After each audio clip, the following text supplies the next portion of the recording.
Alright, welcome back. We're on with the transporter. If you haven't seen what we're doing, if you go back, check the first part of this video. This is the second part. So now what we're going to do is try and shape all our metal. Yeah,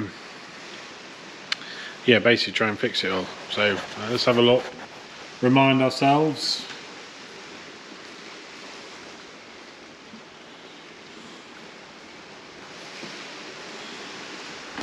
As you can see, extremely rotten. So what I've done, where are we? Grab a bit of tin. I could have organised all this beforehand, couldn't I? So, but that would have been too easy. So what I'll do is we'll walk in there now. So basically, what I've done is I've just cut some strips off for now. Sorry, right in the back of the workshop. So I've cut some strips of steel off so we can get these organised, because we've got a profile to put in there. It will make sense. There we go. It will make sense shortly. Just set this up there so you can see what I'm doing. Sorry about the camera work being terrible there, but so basically we've got a bead roller. I'll show you what that is.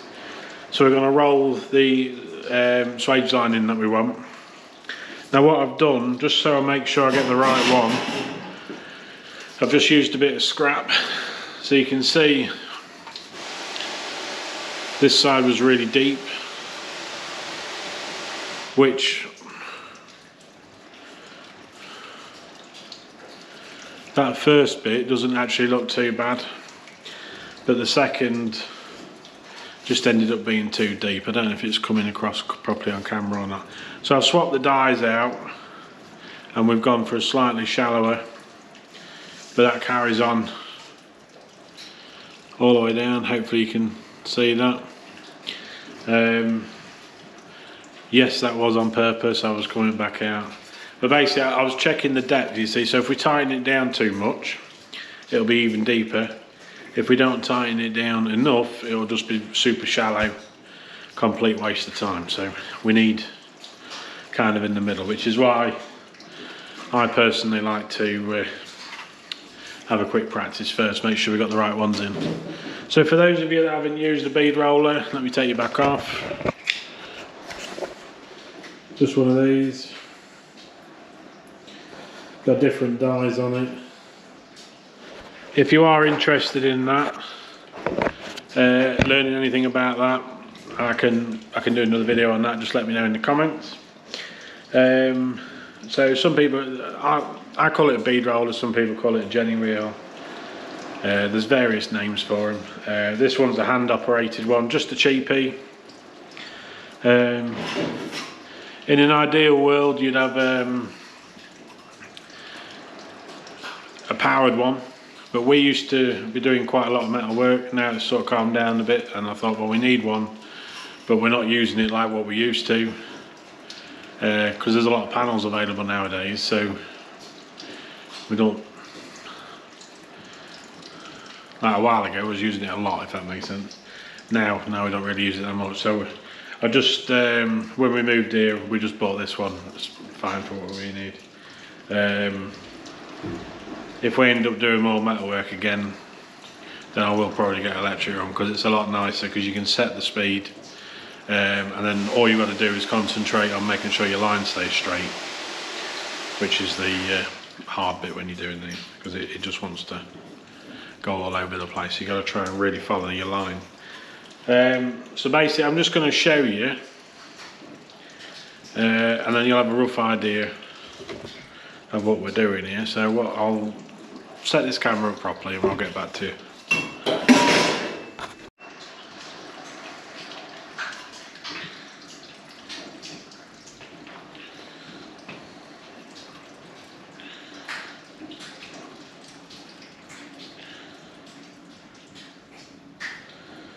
Well, isn't that just wonderful? Hey, electric's going. For those of you that know, There's a storm going on at the minute, and it's affecting people in different ways. So try and be nice, people. So what we're going to try and do is keep that as straight as we can. It will make sense in a moment.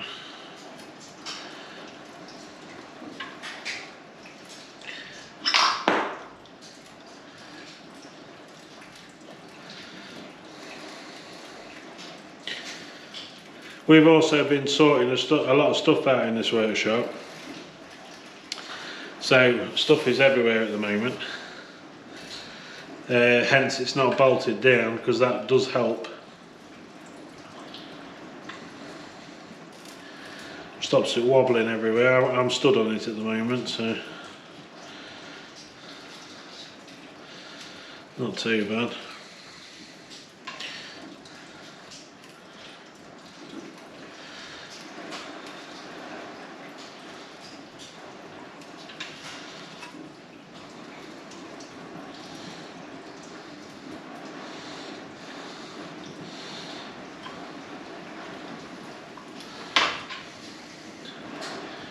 Right, just so I can show you.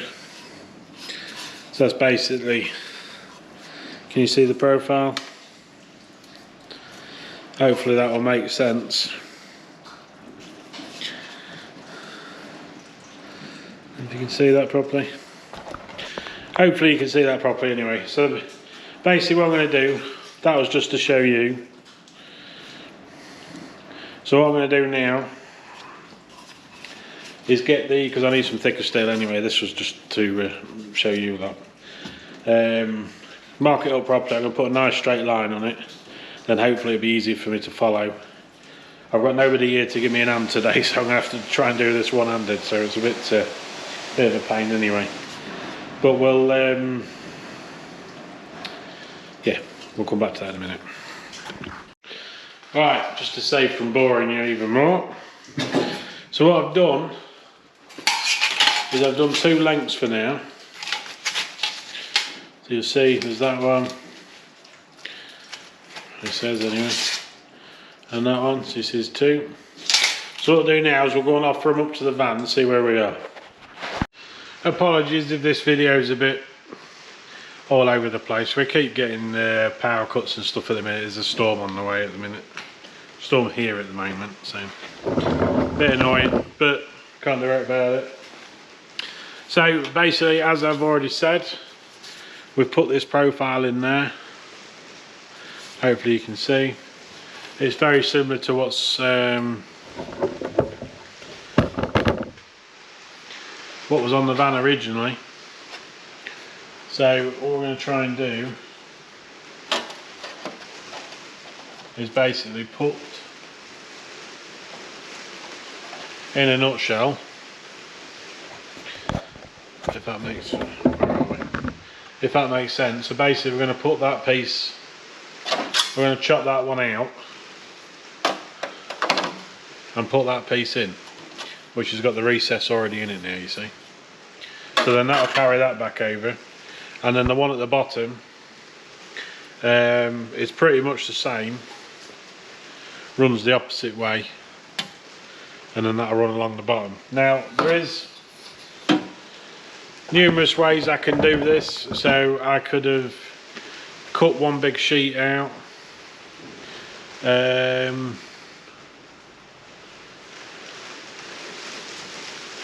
stick the swage lines back in it, and then I could have cut another window out. I'm not sure whether this is going to be faster or slower or not, but I prefer to work on a smaller area if we can, so I know I can get that bit right, and then everything else off of that should be right, if that makes sense. Not that it's wrong putting a full panel in there, it's just we're all different, aren't we, and we've all got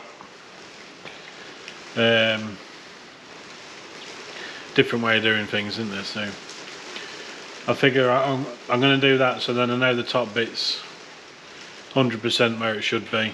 We're not too precious about the bottom piece as such, because because that bit will be cut and trimmed to suit, so we can put a window back in it. But yeah, we'll see how we get on with that. So I'm going to drink my coffee, mark that up, and then we'll get that cut out, and then we'll see if we can get a new piece back in today. I don't think we'll get the bottom one taken out today, but if we can do the top one on the side, and then we'll do the next one on the next one, so we're not next video, so we're not building up these videos too much. Right, I'll get set up and I'll be back. Right, assuming you're still watching at this point, we've finally got sorted out now. So basically, I've just put a line across the top here. That's my rough cut line. So I'm just going to cut out, you can't see me, where are we? Just going to cut out each side at the top. If we can spin that round. Just at the top here, just going to cut straight down for now. So I'll get that done, and then we'll offer up the piece that we've made and just see how far away we are.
Right, you can see on this piece, that's what it looks like on the outside.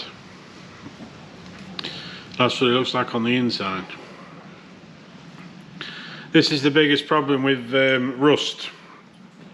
It's normally a lot worse on the inside, so even if you get some rust treatment and treat the upper piece, the outer piece if you like, directly below that is that. So even though you've treated this, you haven't treated that.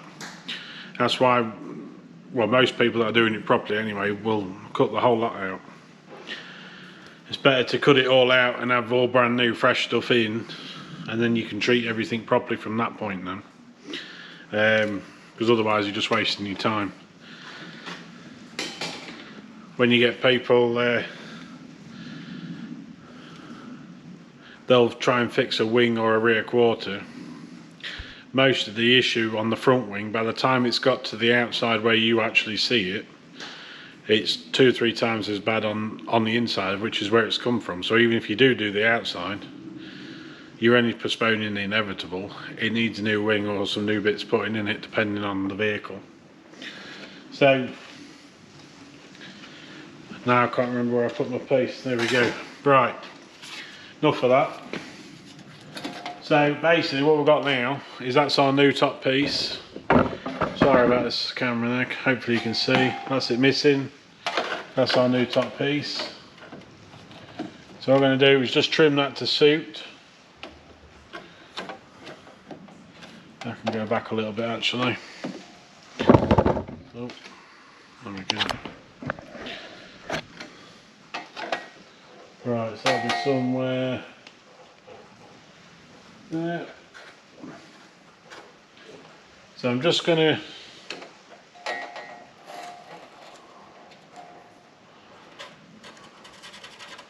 just for now get rid of that piece. Right, so what I've got to do, we've got a bit of a bigger spot in the middle there. I don't know if you can see that properly on camera. So I'm going to grind that back. I'm just going to trim these to suit the new panel that I've got here. I'm just going to have a quick tap round that panel, just make sure all the edges are straight and everything. And then what I'll do is I'll get the welder out and we'll just tack that in for now, just a couple of tacks just to hold it, and then we'll work on the side pieces. So I'll get set up and I'll come back again. Right, we're back now. Welder's on. So basically, I think I've already told you anyway, but we're going to literally just tack this in for now. We will mess around with it shortly. It's just we need to get it in place. So that's one less thing to worry about, isn't it? So we'll spin you around. Oh, anybody thinking about getting these magnets, by the way, don't bother. They're rubbish. They're all right if you if you've got something laid down and you're tacking some box together or something like that. But I've got two on each side and it can't even hold up this piece of tin, so don't bother using them. But just for this exercise, I'm just showing you. So we'll spin you around.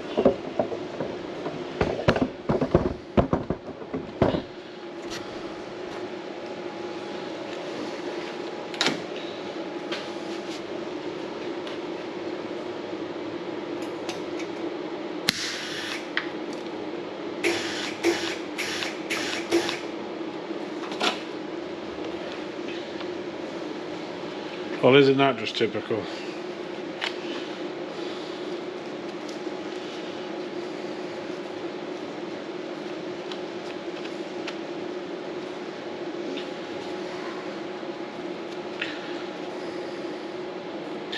Clean out the shrouds.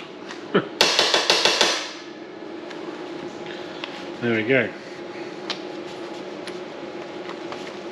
Right, try again.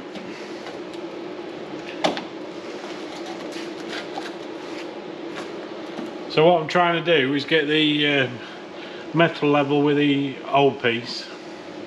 Like I said, we're not being too precious right now, just trying to get it level and tacked in. Just let me turn that up a tiny bit. There we go. Right.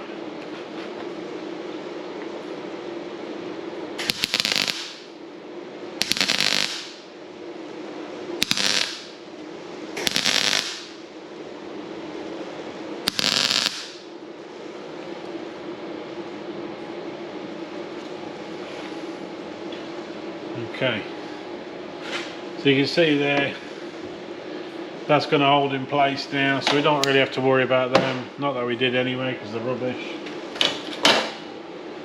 Or the other side. So now what I'm going to try and do is just try and level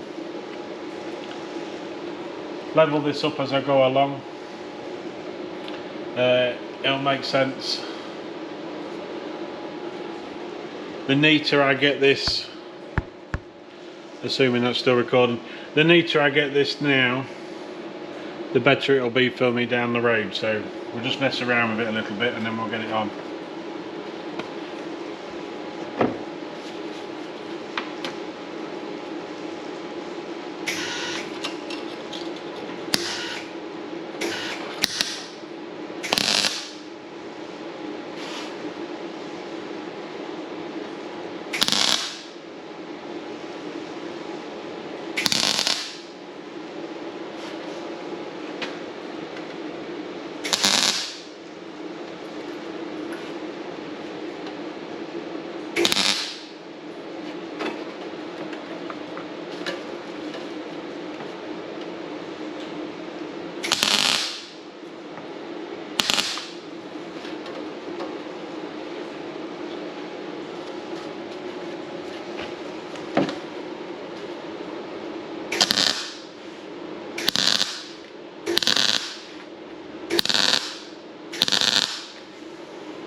Right, so what we're going to do, if you can see that or not, hopefully you can see that. So it's just stitched in there. Got me caught on my chair now. So basically, I'm just going to go around it with the sort of slitting disc. Just make sure I've got a nice gap all the way around. There's a couple of little tighter areas. It's a bit tight there. So I'll just run the slit disc through it, so we've got a nice 1mm gap. And then we'll just tack the rest of that in, and then we'll carry on.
Right, hopefully that makes sense.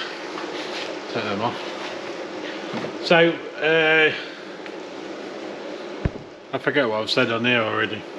But that's kind of tacked in now, so that's got our swage line back in, as you can see.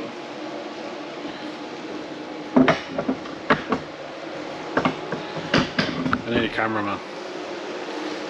Got stuff everywhere here. Right, so yeah, we'll get it in the end. So that's the top bit, that's our swage line back in. So now what I'm going to do is concentrate on getting some sides in it. Same process, just even easier.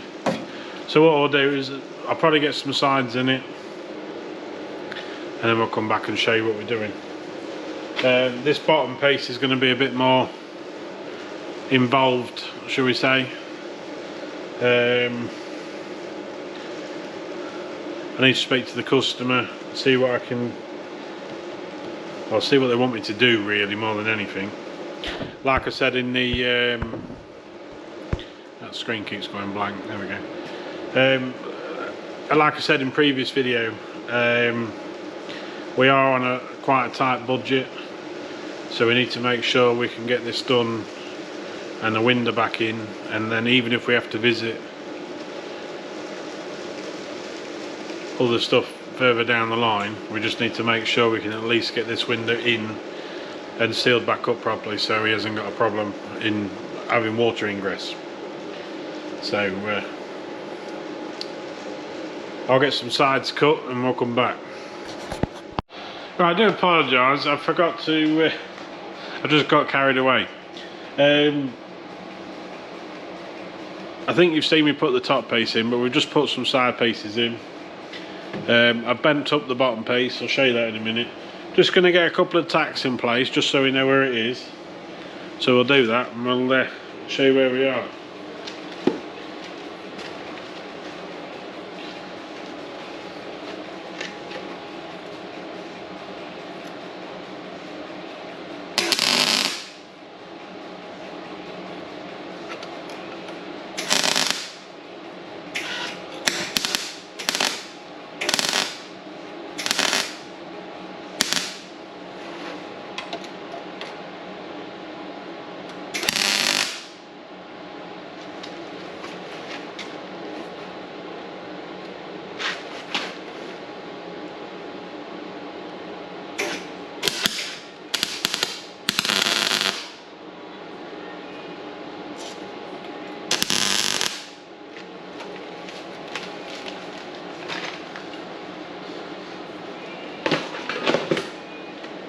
Right, now I've done that, I'll just show you quick.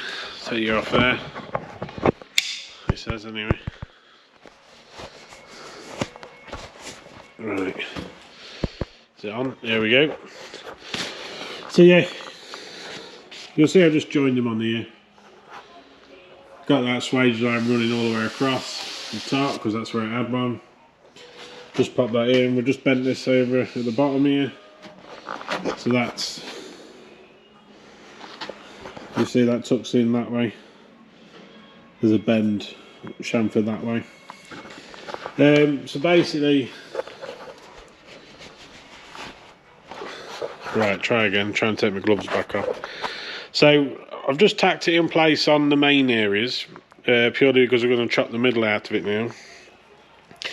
I'm trying to do as minimal as I can, just chop out the main areas.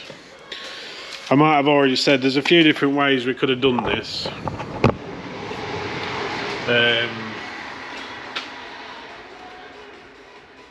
I think if I'd have had a big enough folder at the time, I might have been more tempted to do it in one, having seen the bottom piece here. But we haven't got one at the moment, so I've had to tap that round an anvil that we've got. This one was easy enough to roll. I probably could have rolled enough of a fold into it, but we didn't. We've done it this way. So plus as well is I don't like when you've guillotine bits off, you normally end up with a few really good bits sat around. I'd rather use them up than get a new big sheet of steel than cut a big hole out the middle of it. So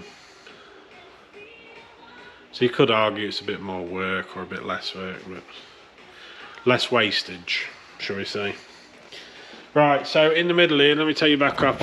I might have shown you already, apologise if I haven't. I forget where I am with the videos. You can see inside here, it's all blown outwards. So basically, customer complained of the door goes tight. The reason it would go tight is because, I don't know if you can see it on there or not, but what happens is that sort of steps out. It's got like a big S to it. I don't know if you can see properly. So hopefully we've got a new one of them coming. The customer's looking for one of them. I'm going to have to cut it anyway because I need to repair that section behind it.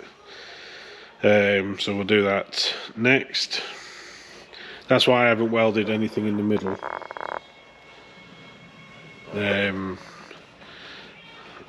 It's kind of a bit not 100%, but it'll all come together at the end, if that makes sense. I've done it this way just so I can work my way down it and sometimes doing too much in one go will overwhelm your head, and sometimes you just need to keep it simple.